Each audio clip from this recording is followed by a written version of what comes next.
Our CES 2020 coverage is made possible thanks to EK, MSI, Thermaltake, Patriot, Lian Li, XPG, ViewSonic Elite, ECS Elite Group, and Creative. Hey everyone, Andy Rafael from eTeknix.com. Now, I know this video is a little bit late and we still actually do have some coverage coming from CES.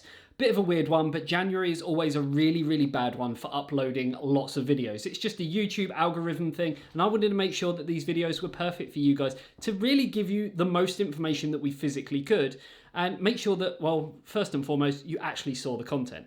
So while we were at CES, we actually stopped by Thermaltake, and they were actually kind of sharing a booth, giving a little bit of space over to ViewSonic.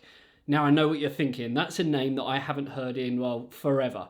Now, anyone, I guess, who's around the same kind of age as me, sort of 30s, maybe even a little bit older than that, you probably remember ViewSonic from, you know, the late 90s, the early 2000s, and they were pretty much a household brand name. They were absolutely everywhere. If you didn't have a ViewSonic monitor at the time, you wasn't one of the cool kids. It was as simple as that.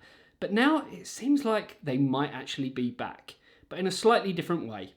Now, anyone who knows kind of the ViewSonic name will know that, I don't know, they're kind of synonymous with having professional grade quality monitors and things like that. Nothing really too instilled in the gaming element side of things, but that's where it all changes because now they've kind of rebranded themselves a little bit and called it ViewSonic Elite. And while we were at CES, we actually saw one of their monitors, and to be honest, I don't actually think there's a better monitor out there, period. So it's actually called the ViewSonic Elite XG270QG. Now, a bit of a mouthful, I've got to admit, but what we've actually got essentially is a 2560 by 1440p 27-inch gaming monitor that operates at 165 Hz. But it doesn't just stop there. It has G-Sync compatibility. It also has a 1 millisecond response time. And first and foremost, I want to make this clear because I have used monitors with this technology. It has IPS nano color. It sounds like a bunch of buzzwords, but it really does make a difference. Now, what it actually does is kind of widens that color gamut just that little bit extra so that, I don't know, colors feel a little bit richer, a little bit more vibrant. Blacks are blacker, whites are whiter, reds are redder. That sounds really stupid, but until you see one sort of face to face, if you're familiar with, say, a VA panel or a TN panel, until you have an IPS panel that has nano IPS color, you really won't sort of get that idea as to how immersive it physically can be. It's absolutely mind-blowing. Now, one thing after speaking to the guys at ViewSonic Elite, they wanted to make it clear that their monitors, they weren't kind of your usual gaming monitors. And this is how they've actually branded it. Gamer-driven innovation, minimalist design. And they couldn't have got that any more right with the whole sort of general design of it. Yes, it's for gamers, but it doesn't look like your average gaming monitor. I mean, for those who are gaming, it has silly little features that you might even think, well, I don't need that. But until you physically use it, that's when you realize it's definitely the one for you. So it has a 3-frame borderless design, meaning that if you're using it in a multi-display setup for gaming, it's going to be absolutely amazing because you're not really going to notice that kind of, you know, border as much as what you would with a conventional monitor.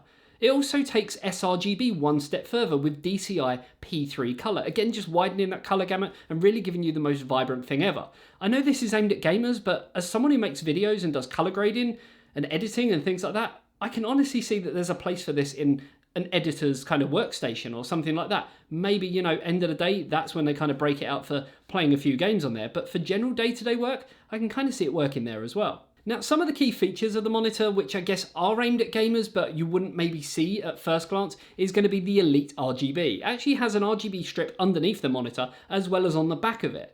Now, unless I kind of told you that it was there, you probably wouldn't even realize until it turns on and then you see it and you go, ah, that's quite interesting.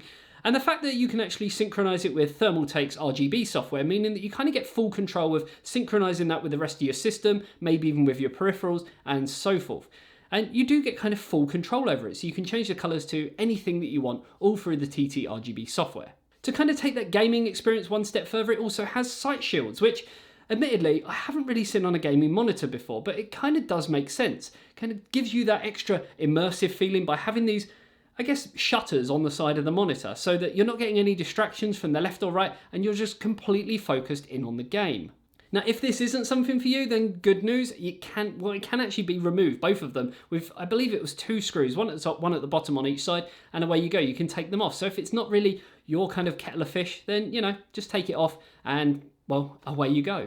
It also has a built-in mouse anchor, so you don't need a separate bungee. That means that there's going to be no clutter on your desk, and it kind of, just allows you to play a game as it was intended without any distractions whatsoever. It also has a headphone hook for storing your headphones away when they're not in use, but it also gives you the ability to kind of grab them, pick them up, and use them as quickly as physically possible so you can get into that game and do what kind of matters, I guess. I mean, while these all may sound a bit gimmicky in kind of their use, I can actually see where there is a place for them. But it doesn't just stop there. Like I said earlier, it kind of doesn't feel like a gaming monitor. It does have some premium kind of features to it. So down to the brushed aluminium base. It was actually really heavy. We actually kind of tried leaning it forward to see if it would tip over, because it does look a little bit maybe forward heavy, if that makes sense, but there was no such luck. That base is absolutely solid. And again, it just kind of adds to that premium feel and the look. I guess you could call it, I don't know, the gaming monitor that is a wolf in sheep's clothing. You wouldn't look at it and think straight away, this is a gaming monitor, like we normally see with some of the garish designs that we see from some brands who I'm not going to name names. I mean, if that wasn't enough kind of features and things for you, there is a lot more to it in terms of your viewing angles. So you have your tilt, you have your swivel, you have the height adjustment, and so much more. You can actually take it from a horizontal view to a vertical. So if you did maybe have multiple of these monitors, you might have it set up in a way that kind of works for you. Now, if you can't actually find a viewing angle on this monitor, I would be really, really surprised, and well, you should just stay away from gaming, full stop. Connection-wise, it has room for a display port, a HDMI port, audio out, as well as a USB Type-B in to give you 3 extra USB ports on there to plug your peripherals in. It honestly sounds like they've ticked all the right boxes. I mean, if you're going to come back, at least do it in style, and that's what it seems like ViewSonic Elite have actually done.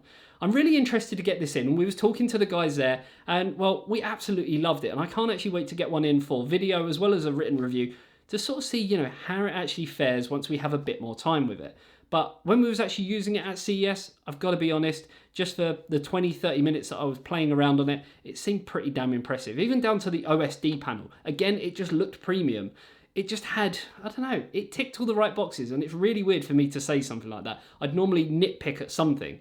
I'm not a personal fan of things like the sight blinds, but the fact that you can remove them just makes it functional for me, and for the majority of users, they may actually find that they like them, and maybe it improves their gaming experience and just that extra level of immersion.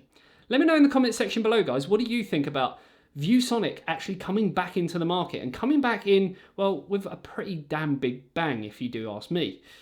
I don't know, I'm pretty excited. Just hopefully they get everything right in terms of pricing, availability, and things like that, and then yeah, maybe we're going to see a new contender back in the market for premium, high-paced, fast gaming monitors.